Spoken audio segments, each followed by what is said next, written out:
আজ আপনাদের শোনাতে যাচ্ছি কবি অঞ্জন আচার্যের এক কবিতা আয়নায় স্বপ্নের মুখ, কাব্যগ্রন্থ জলের ওপর জলছাপ।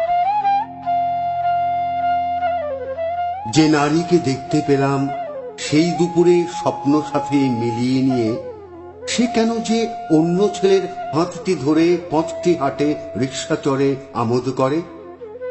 এক হাতে তার রুধির চুড়ি, অন্য হাতে ছাতা, নীল আকাশের মতন ছাতা, রোদ ঝিলিকে শ্যাওলা রঙের শাড়ির প্যাচে কারুর মেলা। ও মেয়ে, তুই আয়না দেখিস? আয়নাটি তোর কেমন করে সহ্য করে এমন রূপের মাধুর্য প্রত্যহ দিন? কেমন করে আয়নাটি তোর তাকিয়ে থাকে অহর্নিশি, প্রতিক্রিয়া না জানিয়ে দাঁড়িয়ে থাকে বধির সেজে? আমি যদি আয়না হতাম, প্রথম দিনে যেই দাঁড়ালি আমার কাছে, ঝনঝনিয়ে টুকরো হয়ে মেঝের পরে লুটিয়ে যেতাম, অনেকগুলো মুখ ভাসাতাম হৃদয় পটে।